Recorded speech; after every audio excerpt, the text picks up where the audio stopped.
কবি বলেছেন টাকা দিয়ে সমস্ত কিছু কেনা যায়, কিন্তু টাকা দিয়ে আপনি সময় কখনোই কিনতে পারবেন না। আপনার সময়ের দাম প্রচুর। তাই জন্য যদি আপনি শাড়ি অর্ডার করতে চান, আমি যদি আপনাকে হোয়াটসঅ্যাপে শাড়ির ছবি পাঠাই, তারপর আপনারা শাড়ি পছন্দ করবেন, শাড়ির কালার পছন্দ করবেন, আমাকে পেমেন্ট করবেন, তারপরে আপনি অ্যাড্রেস দেবেন, তারপরে আপনার কাছে শাড়ি পৌঁছাবে। তো না, এত কিছু করার কোনো দরকার নেই। আমাদের যে ওয়েবসাইট vksarees.com, সেই ওয়েবসাইটটা একদম চালু হয়ে গেছে। তো আমি আজকে একটা একদম প্রিমিয়াম কোয়ালিটির শাড়ি দেখাবো।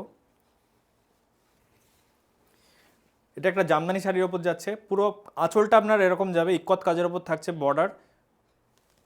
কালার অপশান আপনারা পেয়ে যাবেন, শাড়ির কালার অপশান, প্রত্যেকটা শাড়ি সুন্দর করে সাজানো আছে vksarees.com ওয়েবসাইটে, এবং প্রত্যেকটা শাড়ির নিচে কালার অপশান দেওয়া থাকবে। যে কোনো কালারে আপনারা ক্লিক করবেন, সেখানে আপনার সেই কালারের শাড়ি চলে আসবে। সেটা আপনি অ্যাড টু কার্ট করে, প্রসিড টু চেক আউট করে আপনারা শাড়ি অর্ডার করতে পারেন। ক্যাশ অন ডেলিভারি সমস্ত সুবিধা থাকবে। একটি শাড়ি আপনি ক্যাশ অন ডেলিভারিতে পেয়ে যাবেন। ডেসক্রিপশানে দেওয়া থাকছে এই শাড়িটার লিঙ্ক, আপনারা পছন্দ হলে অবশ্যই ওই লিঙ্কে ক্লিক করে এই শাড়িটা পারচেস করতে পারেন। তো আবার দেখা হবে অন্য কোনো শাড়ি নিয়ে নতুন কোনো ভিডিওয়। ধন্যবাদ।